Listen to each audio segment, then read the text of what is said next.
Namaskar, good morning. You are watching Rajya Sabha television. I'm Smriti Rastogi with Breakfast News. Let's begin the bulletin with the top headlines.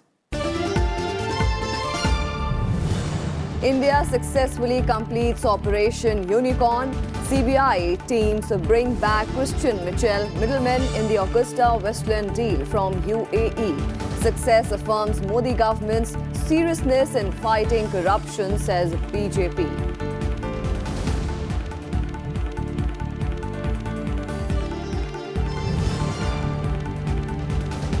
Country's heaviest satellite, GSat-11, successfully launched from French Guiana.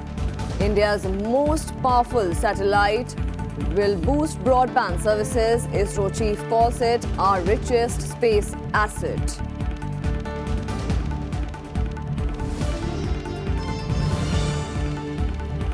Centre to spend 60,000 crore rupees on Manrega. Finance Minister Arun Jaitley asserts NDA government policies improving infrastructure and quality of life in rural India. Blames Congress for agrarian distress.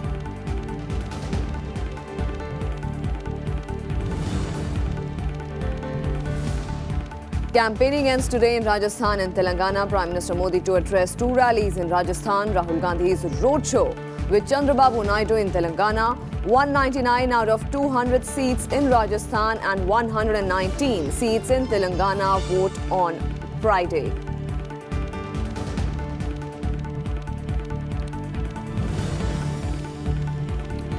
And Australia first team in the Men's Hockey World Cup tournament to reach the quarterfinals. Beat England 3-0. China-Ireland match ends in a draw.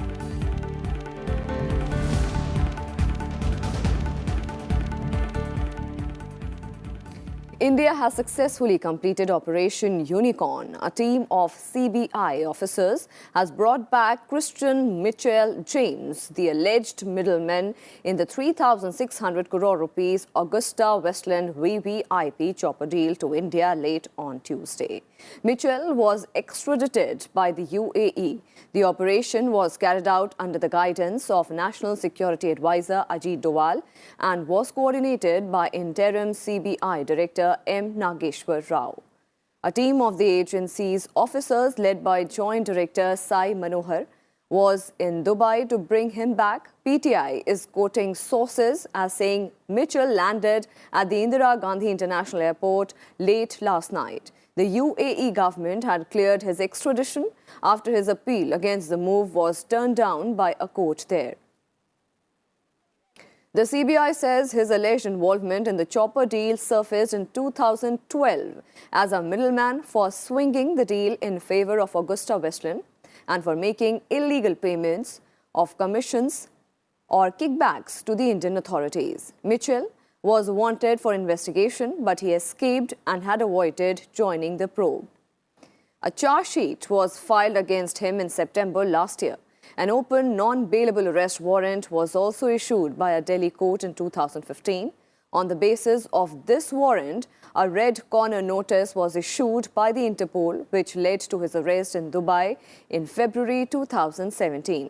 Mitchell will be produced in a Delhi court today.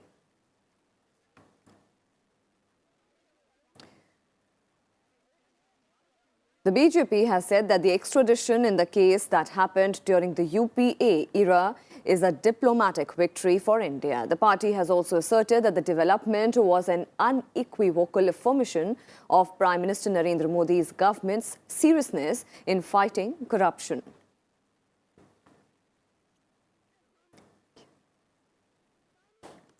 And in a big success for India, its heaviest satellite, GSat-11, was successfully launched from the French Guiana today morning.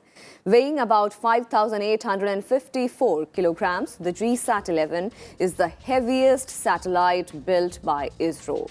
Known as the richest space asset for India, it would boost broadband services in the country.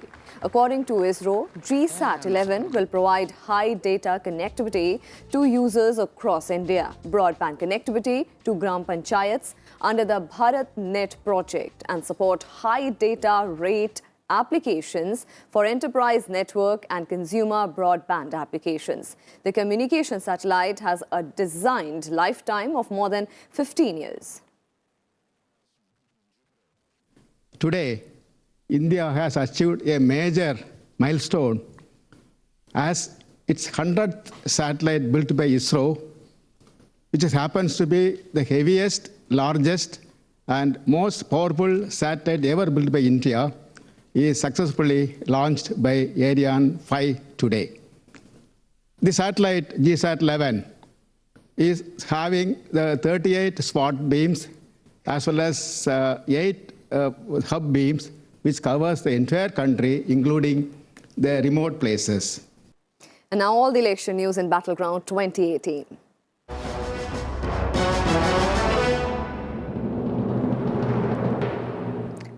Curtains will draw on hectic election campaigning in Telangana and Rajasthan at 5 p.m. today. In Rajasthan, 4.74 crore citizens will elect members for 199 seats out of 200 on Friday, for which over 2,200 candidates are in the fray.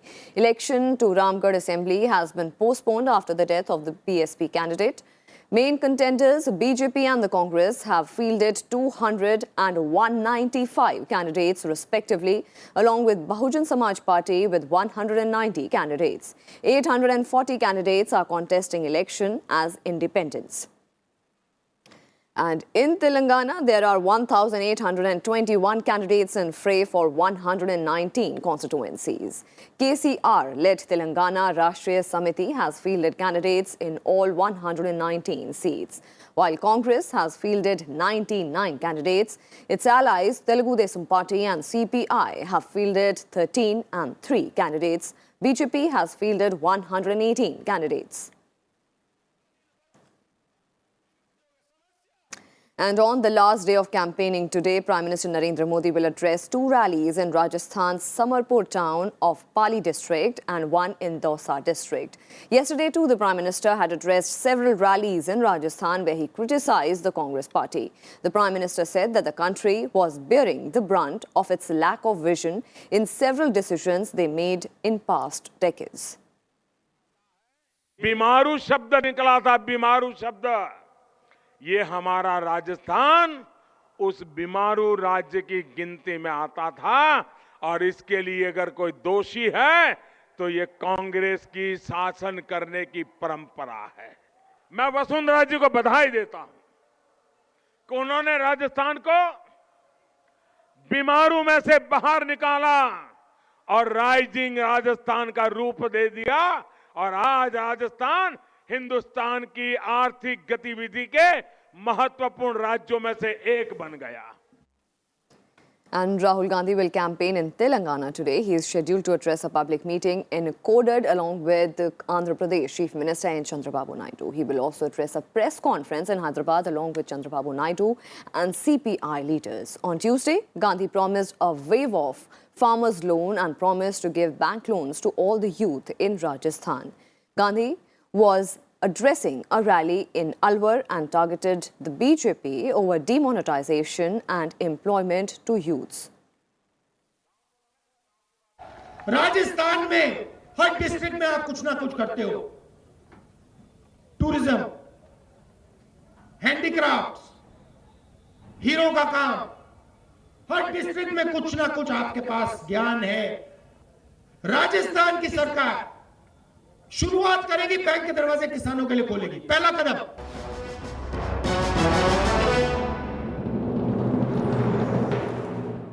And some more developments. Rajya Sabha Chairman M. Venkaiah Naidu has called an all-party meeting on 10th of December, a day before the Parliament's winter session will start. The meeting is aimed to build a consensus for smooth conduct of proceedings in the upper house. The winter session will start on 11th of December and will conclude on 8th of January. It will have 20 working days, being the last full-fledged Parliament session ahead of the general elections next year. The session is expected to be significant. The government will push for the passage of the Triple Talaq Bill pending in the Rajya Sabha. Vice President Naidu has expressed concern on several occasions over the deadlock between the ruling and the opposition sides. He has also made successful attempts to resolve the deadlock, enhancing the productivity of the House.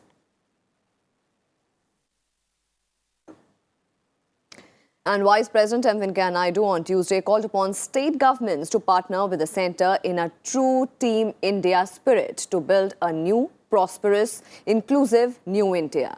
Naidu said this after laying the foundation stone for the integrated passenger terminal building at Vijayawada Airport in Andhra Pradesh. He also added that political differences between the parties must end with focus on the governance after assuming power. And without India, there are no states. Keeping that in mind, states and centre must work together and they must move together. Leaving the politics aside, they must join hands through systemic governance reforms and create a more inclusive society. Most of the multilateral institutions have forecast that India will grow at more than 7% in 18 and 19 and ahead of the major economies if we move in the same speed. And Vice President M. Venkaiah Naidu also flagged off the direct flight service between Vijayawada and Singapore at the Vijayawada International Airport. Addressing the gathering, he said that new air connectivity will make Andhra Pradesh aviation gateway between India and Southeast Asia. He also appreciated the efforts of the state and the central governments in facilitating the state with air connectivity under Udan scheme. Now, the government of India is focusing on regional connectivity. Small airports are being upgraded because with a little investment, you can revive those airports. That is happening. I am very happy that this scheme is catching up and then it's picking up across the country. And with that, time for a very short break. Stay with us.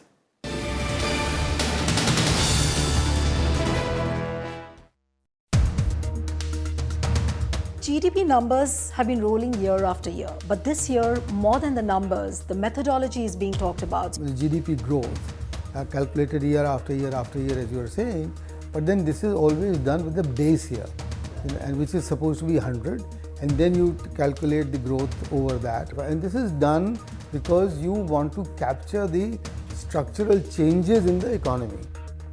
Feel that it's a needless controversy which is undermining this humongous statistical exercise. By just raising this issue, by implication, people are trying to undermine the credibility of the CSO, which is a real pity. All those people who are saying that it's a jobless growth, what is the actual picture? I mean, those who talk about jobless growth always fail to give you any data.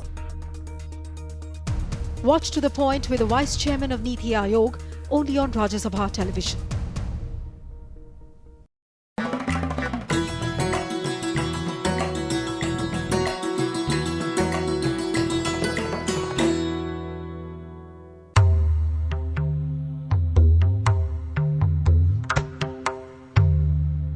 For centuries, Delhi has been known for waterworks, given the vast number of kingdoms in the city.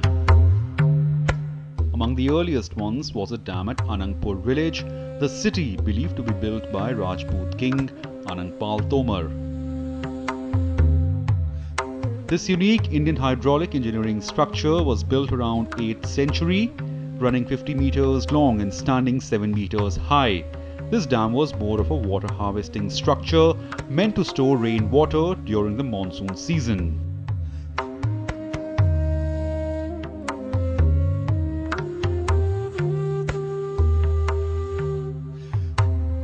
Located close to Anangpur village lies Surajkund, the waterworks which is regarded as among Delhi's first organized reservoir. Built in the shape of rising sun with an eastward arc, it's enclosed with a steep embankment made in semicircular shape of stepped stones. These reservoirs took care of need of the city at the time of the shortage of water, given Delhi's topography and warm weather spells. Also, once existed a magnificent sun temple near the Surajkund reservoir.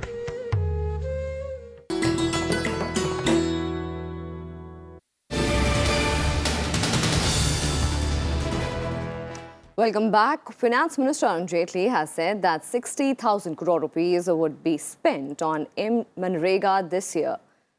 In a Facebook post on Tuesday, the Finance Minister said that the policy of the NDA government to pump in more resources into rural areas has improved agricultural productivity and the quality of lives of the people in villages. He said that with the current level of investment in the next 2 decades, the infrastructure in rural areas will come at par with that in the cities. He blamed the Congress for the agrarian crisis in the country in his blog titled India's Rural Sector, saying, from 1971 onwards, Congress policy was slogans and not resources. He said after assuming office in 2014, the NDA government planned a multi-pronged strategy to improve the quality of life in Indian villages, to enlarge quantum of investment and to make the Indian farmers self-sufficient.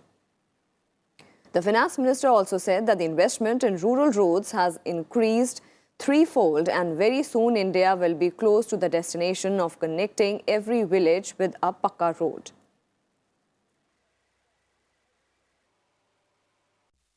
And moving on to some more news, 6.08 crore people have filed income tax returns so far in the financial year 2018-19, which is a 50% jump from the last year. Calling it the effect of demonetization, Central Board of Direct Taxes Chairman Sushil Chandra also exuded confidence that the Revenue Department would achieve direct tax collection target of 11.5 lakh crore rupees for the current financial year ending in March. Chandra also said that the number corporate taxpayers have gone up to 8 lakh as a result of demonetization. Meanwhile, new PAN card rule, which makes it mandatory for all businesses worth over 2.5 lakh rupees in a financial year to have a permanent account number, comes into effect for today. The rule has been changed to prevent tax evasion. The Supreme Court has ordered the setting up of special courts in Bihar and Kerala to expedite the pending criminal cases against present and former MPs and MLAs. The two-judge bench also sought compliance reports from Patna and Kerala High Courts by 14th of December. The top court has also sought details on the pending criminal cases against the lawmakers to enable the setting up of adequate number of special courts for trials. This after the Supreme Court was informed that there were 4,122 criminal cases pending, some for over 3 decades, against present and former members of the Parliament and Legislative Assemblies. And the Supreme Court has allowed the Income Tax Department to reopen tax assessments of the top Congress leaders Rahul and Sonia Gandhi for 2011 and 12 in connection with the National Herald case. The court, however, said that the reassessment can be taken only after the court hears Gandhi's petition against the Delhi High Court judgment that had allowed the tax probe. The Apex Court also said it was not expressing any opinion on the merits of the pleas filed by Rahul and Sonia Gandhi in the case. The tax matter is related to the National Herald case in which the Congress leaders are also facing criminal proceedings. The matter has been posted for further hearing on 8th of January next year. And with that, time for another short break. More news and updates on the other side. Stay with us.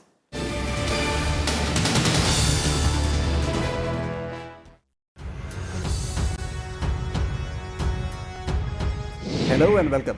I'm Chakshu Roy and you're watching Laws in the Making on Rajya Sabha TV. One of the changes that has been brought about by the bill is to allow for the appointment of technical experts. It is a very good step for a developing nation. Government wants to change this law to cope up with all those transactions like just foreign direct investment. Watch Laws in the Making on Rajya Sabha television.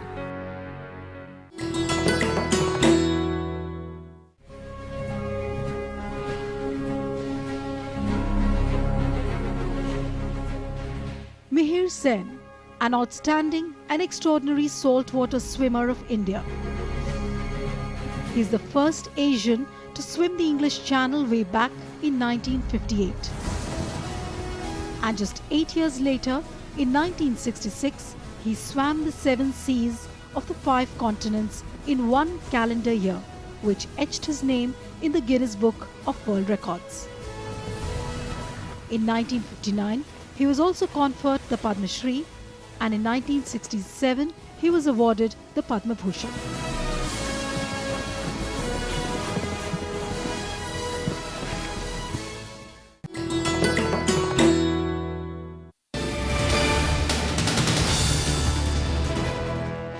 Thanks for being with us. Prasad Bharati Chairman A. Surya Prakash on Tuesday said that every television channel should act as a public service broadcaster in accommodating views and aspirations of underprivileged sections of the society. Addressing the gathering at a book release function in the national capital, Prakash said, a part of the broadcast time of every television channel should be devoted to airing programs beneficial to the marginalized sections of the society. The book, named TRP Trick, How Television in India Was Hijacked, has been written by Dr. N. Bhaskar Rao, the chairman of Center for Media Studies. It's about 40% of advertising in this country goes into television, which is huge money actually. And so TV is a major driver of corporate India and consumer goods.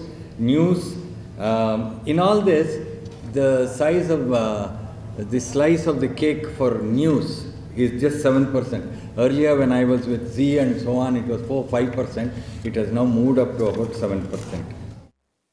And India and the UAE on Tuesday signed 2 agreements after External Affairs Minister Sushma Swaraj held discussions with her counterpart Abdul bin Zayed Al Nahyan. An agreement which will enable both the sides to undertake development projects in Africa was signed, and another on the currency swap that allows both the countries to trade in their own currency at predetermined exchange rate was also signed. Now, both the countries also decided to set up cooperation in areas like trade, security and defence. Swaraj and UAE Foreign Minister Sheikh Abdullah also co-chaired the UAE-India Joint Commission meeting, where discussions on cooperation in energy, security, trade, investments and defence were held.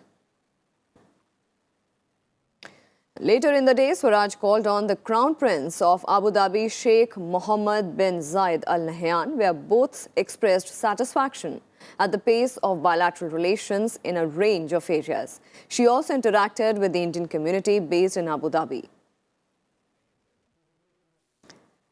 That our cooperation in defence and security has grown in manifold. There is an intention to move towards co-protection, and both sides are committed to holding more joint exercises. And India is currently the second largest destination for UAE's crude oil exports. I am pleased with UAE investing in strategic petroleum reserves in Mangalore and its intention to invest now in Parur. And sports news now. 2-time defending champions Australia defeated England in the Men's Hockey World Cup Pool B match to book its quarter-final berth in the tournament, while the other Pool B match between China and Ireland ended in a draw. Australia beat England 3-0 at the Kalinga Stadium in Bhubaneswar to become the first team to qualify for the quarter-finals. With the win, Australia took to the top of Pool B with 6 points from 2 games. Earlier, Australia defeated Ireland 2-1 in their tournament opener. While the other Pool B match between China and Ireland ended in a draw, Australia will play China in their last pool match on Friday, while England will be up against Ireland. In today's Pool D matches, Germany will face Netherlands, while in the second Pool D match, Malaysia will be up against Pakistan. And cricketer Gautam Gambhir announced his retirement from all forms of cricket. While announcing his retirement, Gambhir thanked his teammates, coaches and his family for their support, and he also reflected on the help from the former Australian batsman Justin Langer. He said that Ranji Trophy game against Andhra Pradesh starting Thursday will be his last competitive match. Gambhir, one of the most successful batsmen for India, has been out of the national team for a while after a dip in form. The last he played was a test back in 2016 against England. Gambhir made 58 test appearances for India and has scored 4,154 runs at an average of 41.95. In one-day internationals, he scored 5,238 runs in 147 ODI games, while in 37 T20 internationals, he scored 932 runs. And that's all we have for you in this edition. Thank you for watching.